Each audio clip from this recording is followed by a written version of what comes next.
Entrepreneurship is not always a fast track to wealth, and you fail, get knocked down, you have to get back up. Athletics in general is an awesome background for people that want to build. I think a lot of people have tried to opine about what the future fight looks like. You're going to make a weapon system, like don't tell me how it's going to deliver lunch. Just be awesome at building the best weapon system possible. Don't tell everyone my secret. You know, a lot of times when we're explaining it to young companies, we talk about that you need end user demand. Of course, it's really important. You have to be collaborative. You want other people to win because you want to win with them. Hi, this is Dan Magee. I'm the CEO and co-founder of Firestorm. And this week on the Drone Wars podcast, we're joined by Tommy Hendrix from Decisive Point. Tommy is the first investor into Firestorm almost 2 years ago and is an OG in this space. So I'm looking forward to talking all things defense tech and military service with him. All right, Tommy Hendrix, OG defense tech guy. Tell everybody who you are. Tommy Hendrix. Okay. Investor at Decisive Point, venture capital firm focused on energy, defense, national security, infrastructure. In a past life, I was a special forces officer. Being a native New Yorker, I decided that I needed to do what all New Yorkers do when they're done. Let's get a job in finance. Finance. Not 6'5".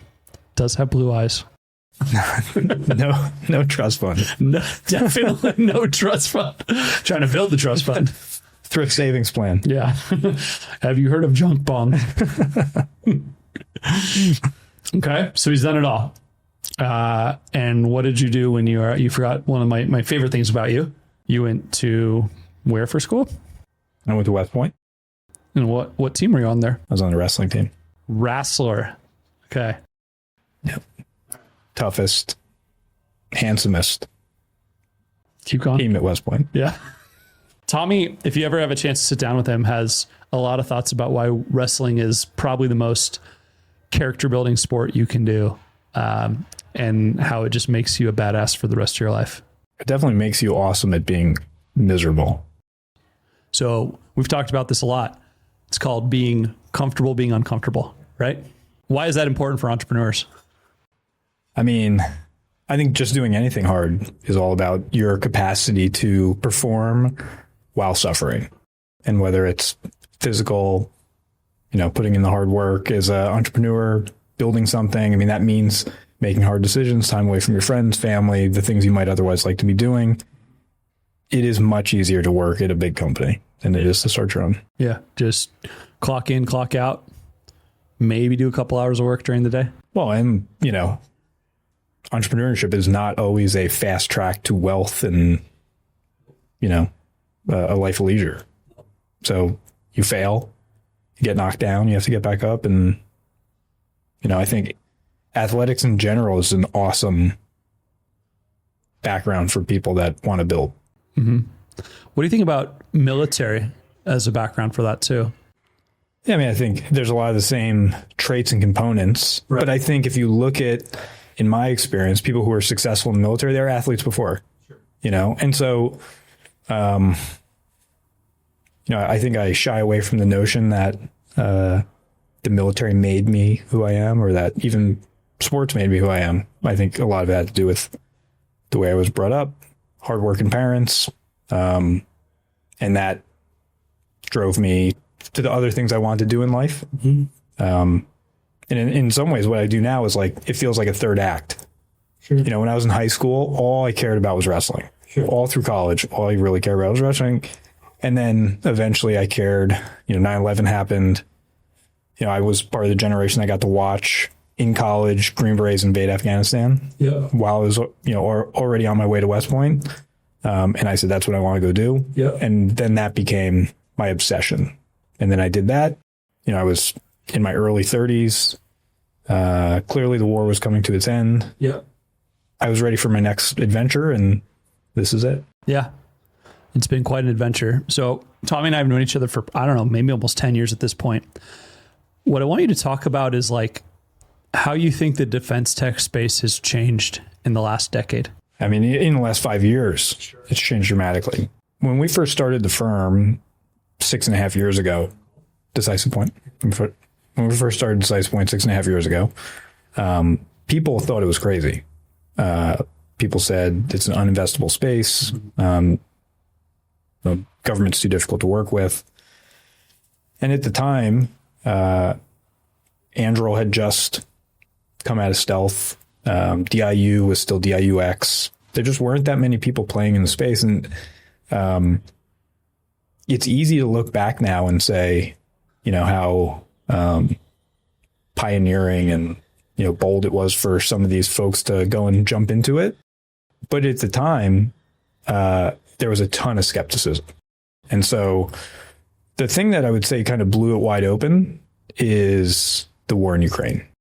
People, I think, people were more comfortable. People saw the need. People saw that was a national security imperative for us. Right. I think that coupled with our departure from Afghanistan, which made it more politically palatable for people to get involved.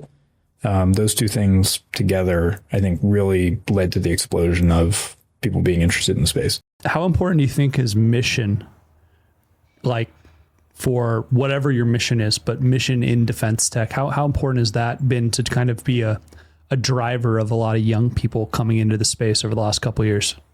I mean, I think, and I have a little heartburn and scar tissue about some of this in that, the 20 years of global war on terror, there were plenty of things that needed solving, plenty of problems that could have used private capital investment to try and solve those tough problems. And it was socially, politically, not something that anyone wanted to get involved in. And so I'm glad people are involved now. But I think that you can point to this as for 20 years, what you heard every single day was that, this was not 20 years, kind of post-Iraq invasion, that these were wars we should not be in. Whether or not you believe we should be in a conflict doesn't change the fact that we have Americans serving who need help and have problems that are very difficult and very complex and that technology could solve. I think that, now that we have some distance between us and the global war on terror, sure. You see a whole younger generation of people who, might have been those, young people that would have signed up to serve, but instead they're serving in another way. And so I think that I'm really glad and proud to see how many young people want to be in defense tech. I think that it is something that does attract people who are mission focused.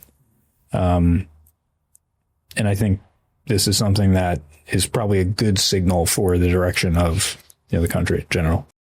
Yeah, absolutely. It's like we're finally kind of waking up to the fact that, one, if we want to maintain our place in the world, we have to look at things and try and solve big problems. And two, if we want to help protect democracies around the world, we're going to need to do the same thing for them. You know what I mean?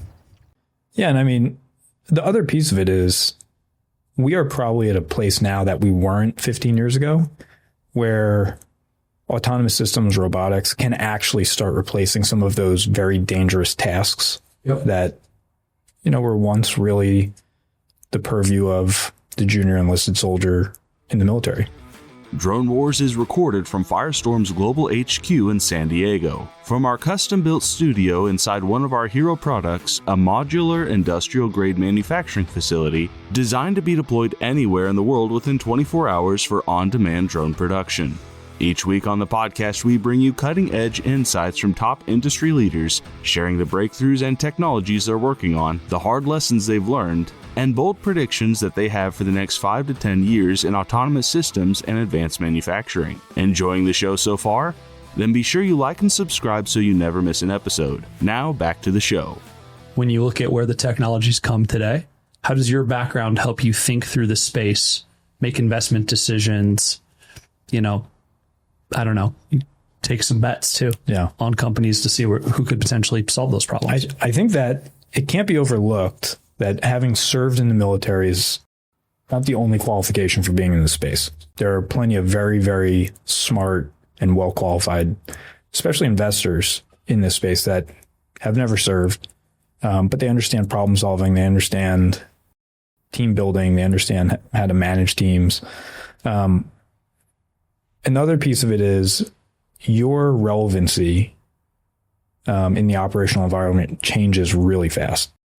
And I always point to the fact that on my final deployment, I left Iraq for the last time in 2015. Small drones were not part of the equation for us. We were not worried about small drones. By the end of that year, incredible. They were. By the end of that year, we were getting reports of grenades getting dropped. Yep. Over walls and stuff like that. That's when Citadel basically started heading to that part of the world. Right. And so you look at that in 1 year. In 1 year, yeah. And what we should expect as more commercial technology gets ingested by our military is that the democratization of that tech cannot be stopped. If you can buy it on Amazon, you're going to see it on the battlefield. So, more and more, I would say there is less barriers to get involved in this space for people that didn't serve, right? Because it is, very much a commercial fight. So I think, the way that it does benefit you to have served, specifically in, direct fire ground combat situations, is that you understand the complexity.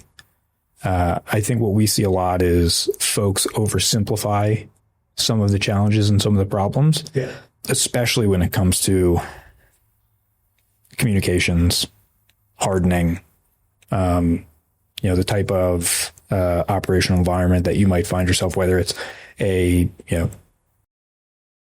RF, commo denied, jamming. These things are really, really challenging. They're both operational challenges, but they're also really difficult technical challenges that, you can't hand wave away. And so when I'm talking to a company, if they can't articulate at least a firm understanding that those challenges are real, that they're really hard, it definitely is a signal maybe that they don't fully understand the problem that they're trying to solve. How often do you see that in the space? Oh, very regularly. Yeah. So, one of the things that I think it's Brandon from Shield said is that all DoD autonomous systems testing should take place in a comms denied environment. Full stop. That is where that should be table stakes to start with. That's going to be the fight of the future. Right. And I think a lot of people have tried to opine about what the future fight looks like. I'll give you an example of this. We started in Iraq in the early teens, really winning the CT fight with autonomous systems. Drone warfare came, on really hard in Iraq, dismantling AQI. That did a couple things that I think were unexpected. One, all of a sudden, special operations had organic assets that allowed them to do more with more.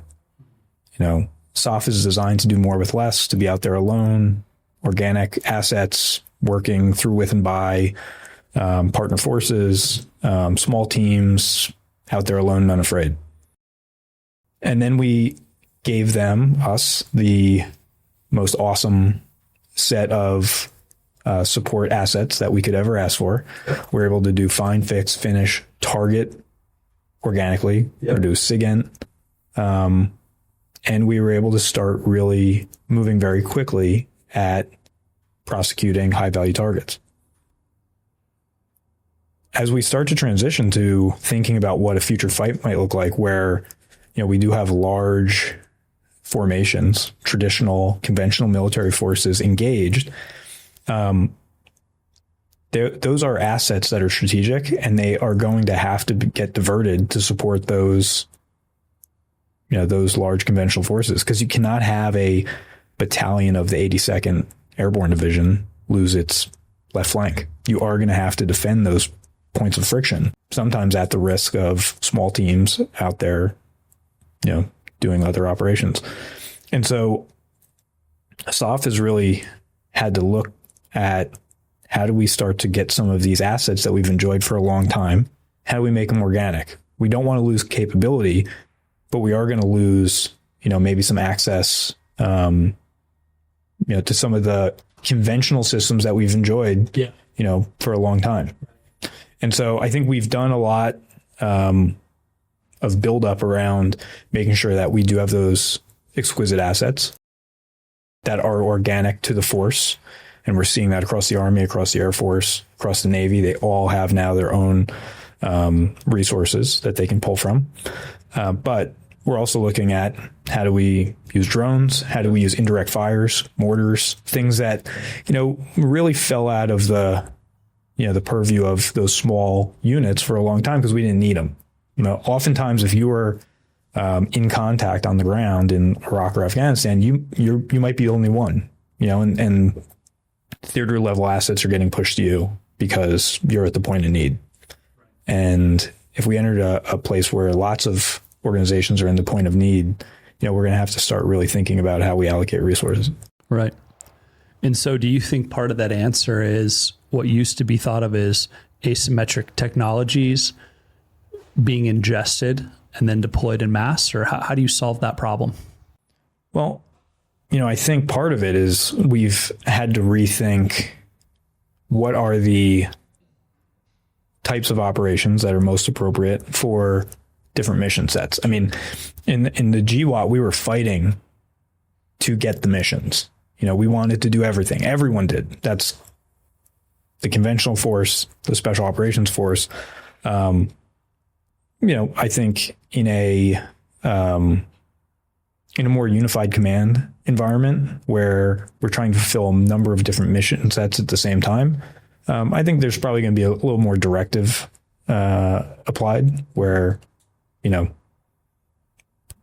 SOF is going to be in its lane, have its mission sets that it needs to accomplish, and they are going to once again be in support of the larger conventional force, and not the other way around. I think in the GWOT, we saw a lot of times conventional assets ended up being there in support of SOF.